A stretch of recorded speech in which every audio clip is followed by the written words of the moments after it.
This is exactly how the Japanese did their swords. They notch this out, and this goes like this, and then when you get to this point to the end, that's where your stuff, you come around and you wrap the end cap, cinch it down. There's a knot on this end, a notch on both ends, and then you tuck the excess in there. So not only does it hold the end cap down, it also hides the ends of your, or at least one end of your leather, and the other one gets tucked under. And that's how you do a Japanese sword. Hey everybody, John Grimsmo here with Carl from Lakeshore, and quick story. When Ken Palko contacted me and invited me out to see where the magic's made at his shop, I said, I've got to come and see this. Yeah, and I heard that he makes knives and swords, so I had to come too. So we drove, 6 hours down to Pennsylvania? Yes. And this is Ken Palko. Okay. Yeah, and he is a prop maker for Hollywood, for some of the biggest motion pictures. We're talking Deadpool, what else? Everything. Everything. You said Star Trek. Star Trek, X-Men. Elysium, my God, X-Men again. Upcoming X-Men. Yeah. It's fantastic. Good stuff. Percy Jackson. So he was nice enough to open up the shop to us. We've got a lot of footage. This will probably be several installments because a lot of it we can't even show until the movie is released, Right. which could be a year from now even. Correct. So Yeah. so we got a lot coming up. Just another day. You got your taxes, you got your miscellaneous paperwork, you got your Terminator endoskeleton, miscellaneous cases, just regular stuff. Yeah. Percy Jackson Riptide sword.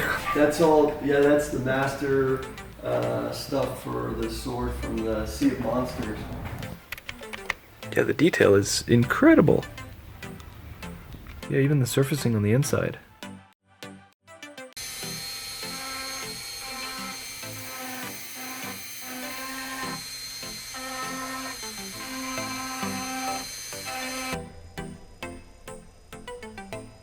This is one of the swords from the first movie.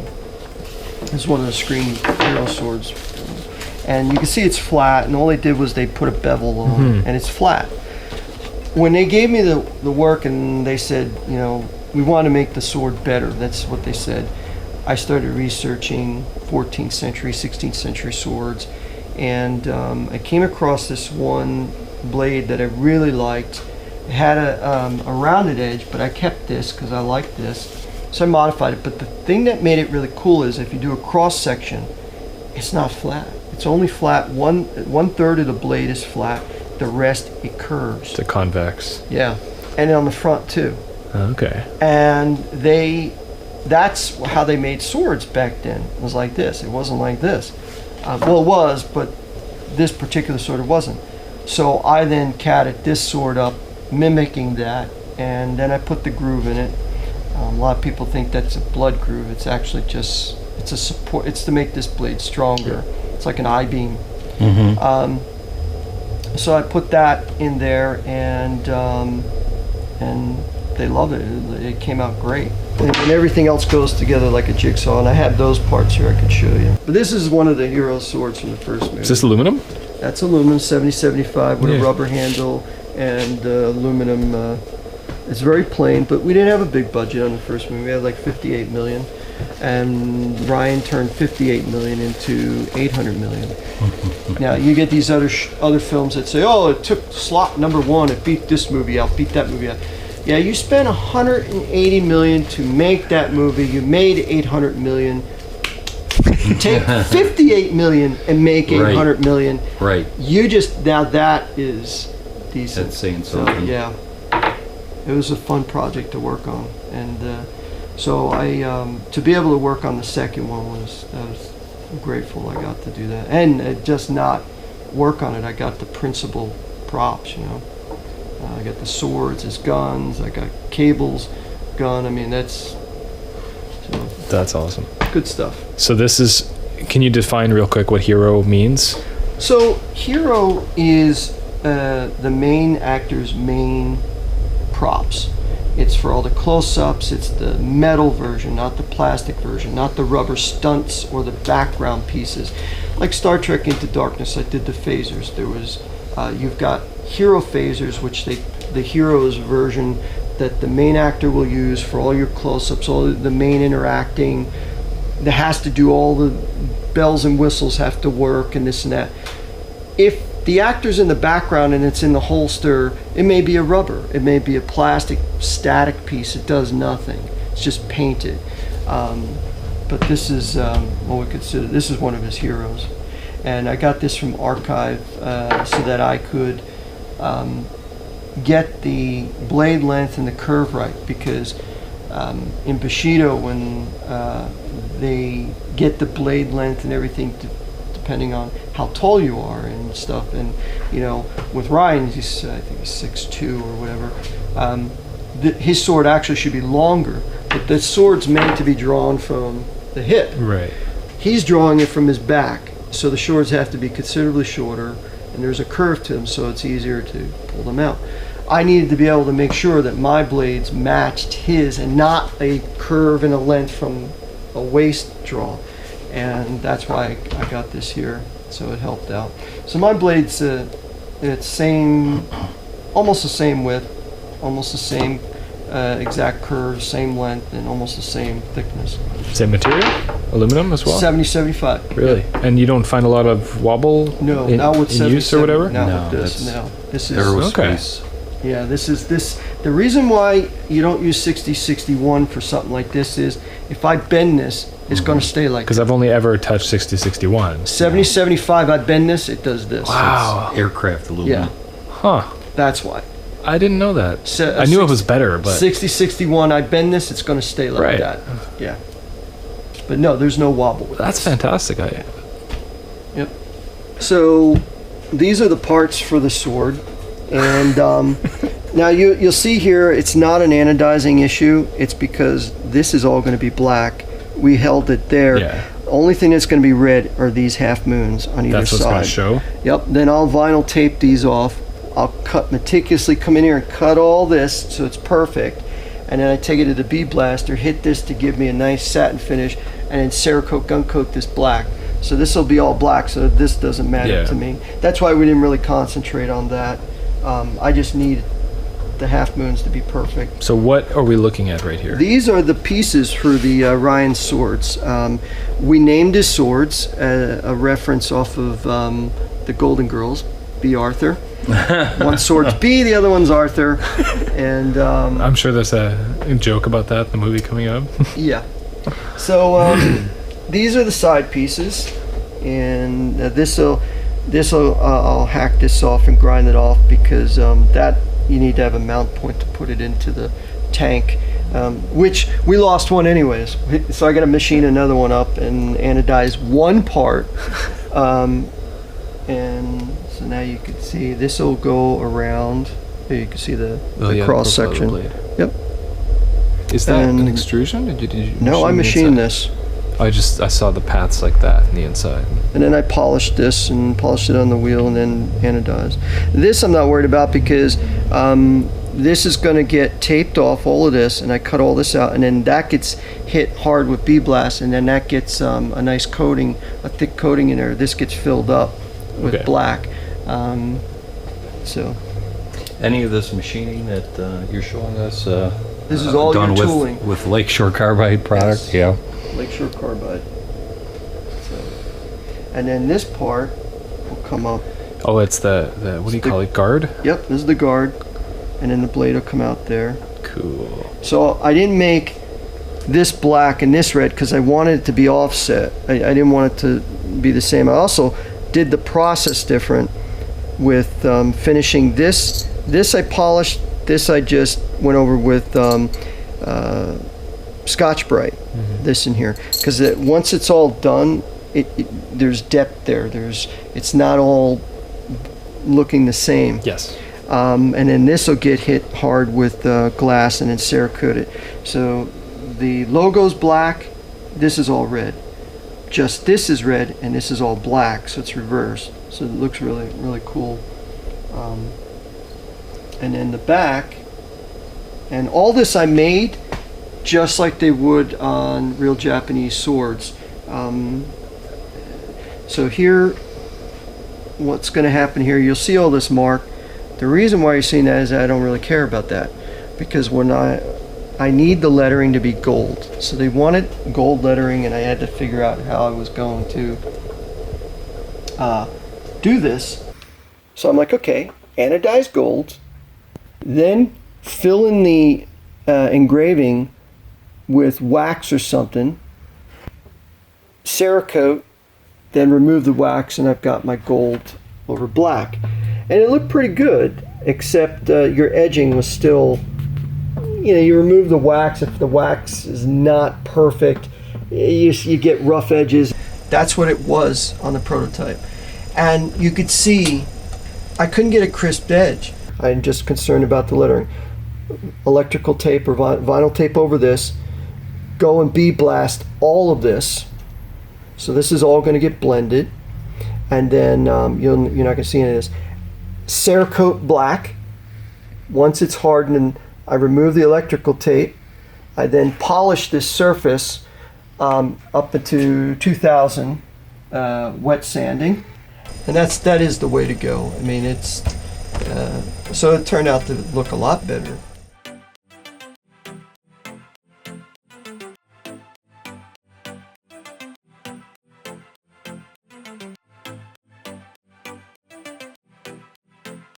So this is Percy Jackson 2, the Sea of Monsters. Sea of Monsters.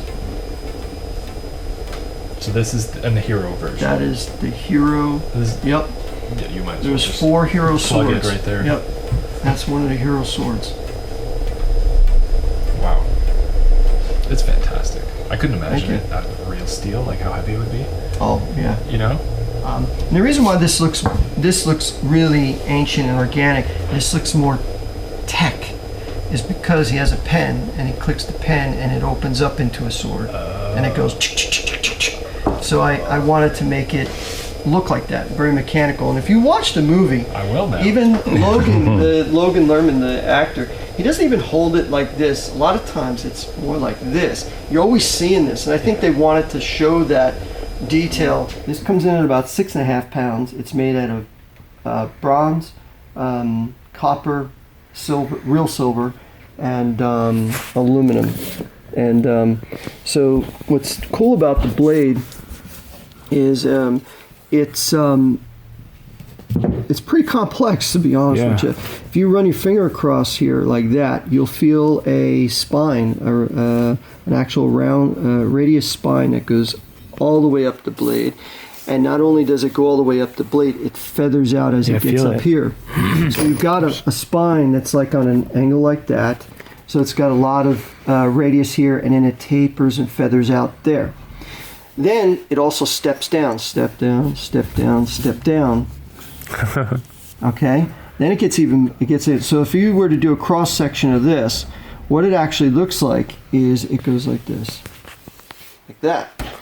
And then you've got the chamfers on the side. Now the other thing on this is this angle here is actually feathered out. It's steeper here, and then it feathers out. So it's not the same all the way up through here.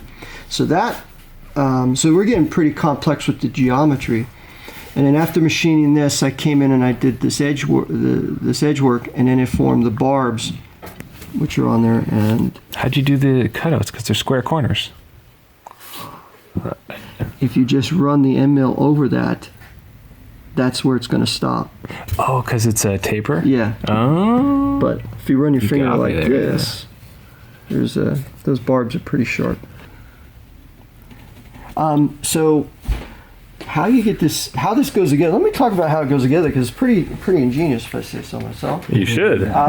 It goes. You have to make sure that this stuff's locked in, because when he's waving it around, you don't want pieces to fly. I'm really nervous about that.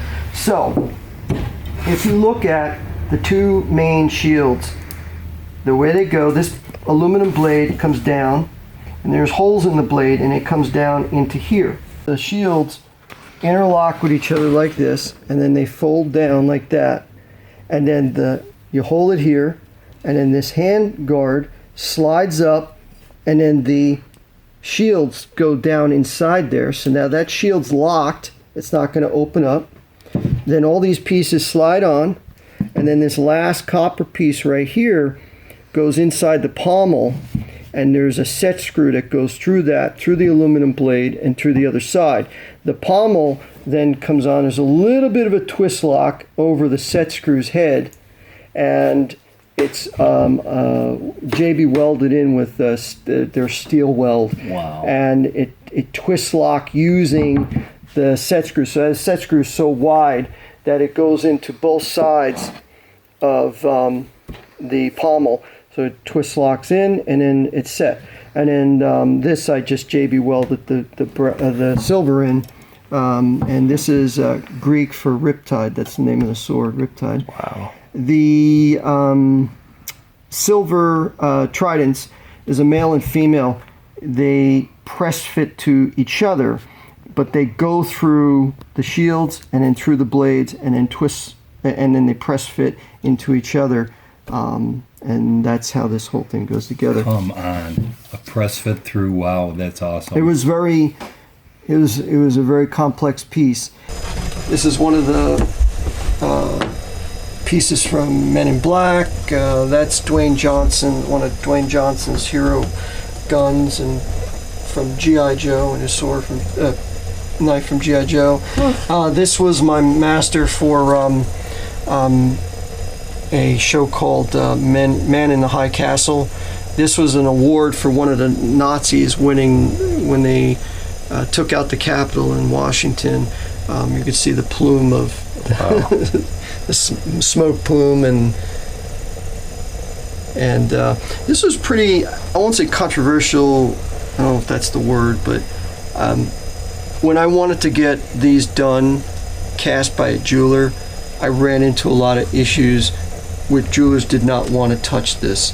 And I felt, quite frankly, a little uncomfortable doing it, but I had to think, it is a TV show, and so this is an award that they wear on their shoulder for being a part of, I guess, winning the war. And this is a show where it's pretty much, what if we didn't win World War II? Mm-hmm. What would occupied U.S. in 1960s be like? And that's what it is. This is from the show Arrow. It's Diggle's gun, and it's a gentleman that becomes Spartan, I believe. He's got a helmet and everything. This is his gun. And what this is it's machined 6061, and inside goes a 22 caliber Smith & Wesson, also Taurus's. We used the same guns that we used on iRobot. We just recycled them, took the internal guns out of the Will's guns and put them in here. What these are is these are shells that wrap around a .38 revolver from the TV show Battlestar Galactica. This is the primary guns for the colonial soldiers in Colonial Warriors from season 1.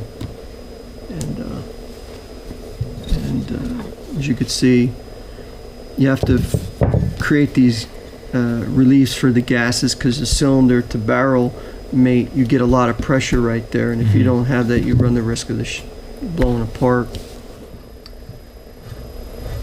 Very cool.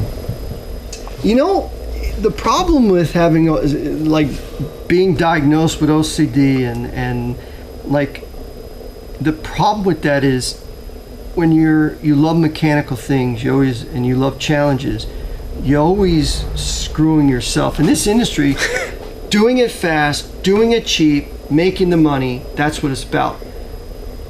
With me, it's overthinking, over machining, over designing.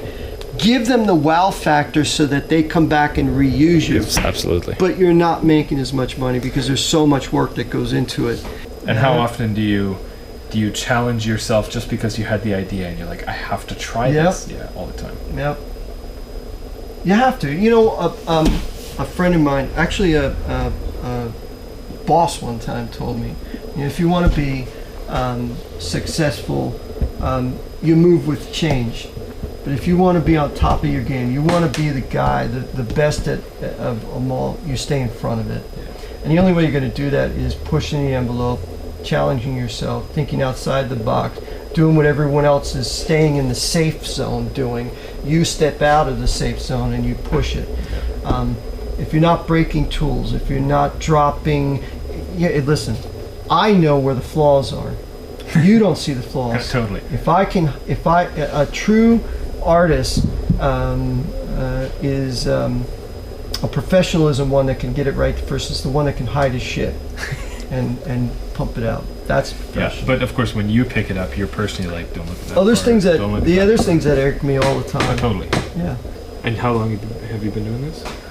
I started in the early 90s. I formed my company, just sole proprietorship, and I was freelancing engineering work, and I started doing stuff for like playhouses and theaters.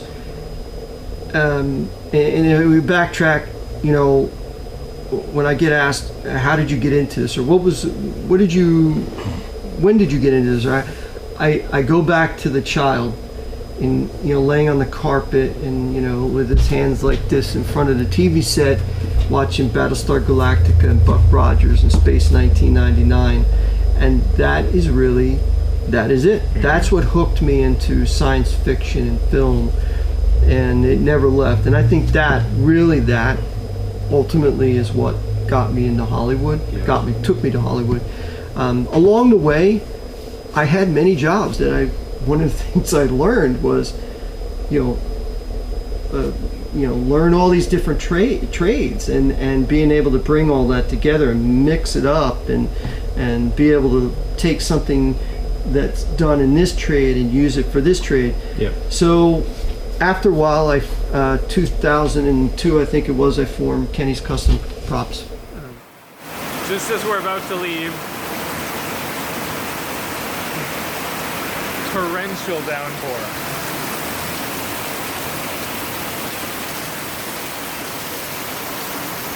All right. Thank you very much, Kenny. Really appreciate having us.